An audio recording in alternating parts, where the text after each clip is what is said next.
280 sacks o sako ng basura na kolekta sa Baseco Beach. RH19 Tina Nolasco, ibalita mo yan, Tina. Pumalo sa kabuuang 280 mga sako ng iba't ibang klase ng basura gaya ng mga plastik at mga kahoy ang matagumpay na nahakot ng mga tauhan ng Department of Public Services Baseco Beach Warriors District 5.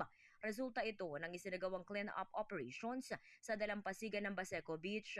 Bukod pa ito sa abot sa 85 sako naman ng mga basura na nakolekta sa Manila Bay kahapon at ibabang mga lugar sa Maynila.